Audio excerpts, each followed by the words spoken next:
பேட்ட திரைப்படமும் விஸ்வாசம் திரைப்படமும் வந்து பார்த்தீங்கன்னா நாளைக்கு ரிலீஸ் ஆக போகுது அப்படிங்கிற விஷயம் தெரியும். எல்லா ஃபேன்ஸுமே வந்து அந்த படத்தை வந்து எப்படி எதிர்பார்க்குறாங்க அப்படிங்கிற விஷயம் நம்ம எல்லாத்துக்குமே தெரியும்.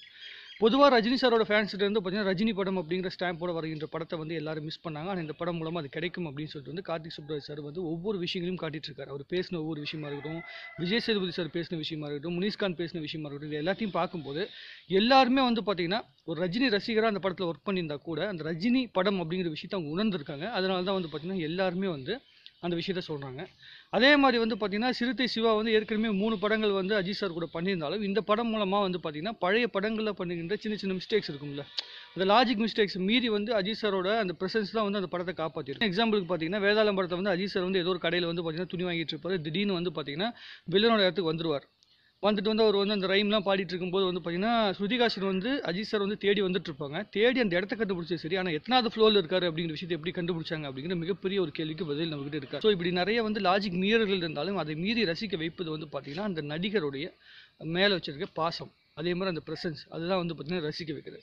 இது வரைக்கும் வந்து பார்த்தீங்கன்னா ஆன்லைனில் வந்து விஷயங்களாக இருக்கட்டும், இதுக்கப்புறமேட்டு படம் சார்ந்தவங்க பேசுகிற எல்லா விஷயத்தையும் கேட்கும்போது ஃபர்ஸ்ட் ஹாஃப் வந்து பார்த்தீங்கன்னா ஆக்ஷன் பேக்டாக இருக்குது. அதே மாதிரி வந்து செகண்ட் ஹாஃப் வந்து பார்த்தீங்கன்னா சென்டிமெண்ட் ஓரியன்ட், ஃபேமிலி சென்டிமெண்ட் ஓரியன்டாக இருக்குது அப்படின்னு சொல்லிட்டு வந்து நிறைய பேர் சொல்லியிருக்கிறாங்க.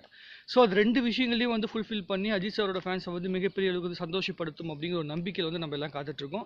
அதே மாதிரி இந்த பக்கம் வந்து பேட்டை வந்து பார்த்தீங்கன்னா ஃபர்ஸ்ட் ஹாஃப் ஃபுல்லாக வந்து பார்த்தீங்கன்னா ரேசியான ஸ்க்ரீன் பிளே இருக்குது, செகண்ட் ஹாஃபில் வந்து பார்த்தீங்கன்னா வந்து ஆக்ஷன் பேக்டாக இருக்குது அப்படின்னு சொல்லிட்டு வந்து சொல்லியிருக்காங்க.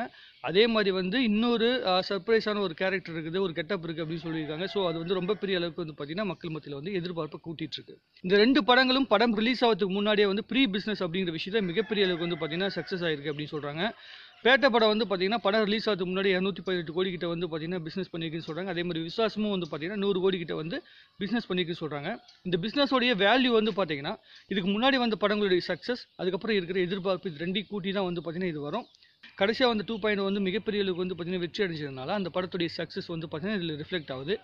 இந்த 2 திரைப்படங்களும் வந்து மக்களை வந்து பூர்த்தி பண்ணும்போது, ஒரு ரசிகனாக வந்து மக்களை பூர்த்தி பண்ணும்போது கண்டிப்பாக இன்னும் மிகப்பெரிய அளவுக்கு வந்து பார்த்தீங்கன்னா சக்ஸஸ் அடைறதுக்கு உண்டான வாய்ப்பு உண்டு.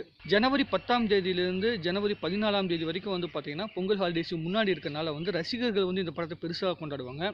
பாஷா படம், படையப்பா படம் இதெல்லாம் வந்து பார்த்தீங்கன்னா டிவியில் வந்து 1000 வாட்டிக்கு மேலே படம் போட்டிருப்பாங்க. ஆனால் இன்னும் நம்மளால் ரசிக்க முடியுது அப்படின்னா அந்த படங்கள் வந்து கமர்ஷியல் ரீதியாகவும் இருக்குது. மக்கள் மனசுக்கு என்ன எதிர்பார்க்குறாங்களோ, ஒரு திரைப்படம் இப்படி இருக்கணும், அதாவது தியேட்டருக்குள்ளே போனோம்னா எல்லா விதமான சந்தோஷங்களை வந்து நமக்கு கொடுக்கணும், எமோஷன்ஸை நமக்கு கொடுக்கணும் அப்படின்னு சொல்லிட்டு வந்து மக்கள் போய் தேட்டரில் போய் படம் பார்ப்பாங்க. அந்த எமோஷன் எல்லாத்தையும் பூர்த்தி பண்ணனால இந்த படங்கள் இத்தனை வருடம் கழிச்சு நிற்குது. அந்த மாதிரி இந்த பேட்ட படமாக இருக்கட்டும், விஸ்வாசம் படமாக இருக்கட்டும் மிகப்பெரிய அளவுக்கு வந்து சக்ஸஸ் அடைஞ்சு மக்களுடைய மனசுக்கிட்ட நெருங்கி டிவியில் போட்டாலும் எல்லாருமே வந்து பல முறை பார்க்கும் அளவுக்கு இந்த படங்கள் வந்து மக்களை திருப்திப்படுத்தணும் அப்படிங்கிற ஆசையோடு நான் வீடியோ முடிக்கிறேன். எல்லாருமே தேட்டரில் போய் படம் பார்க்க முயற்சி பண்ணுங்கள். மறுபடியும் நாளை சந்திப்போம். நன்றி, வணக்கம்.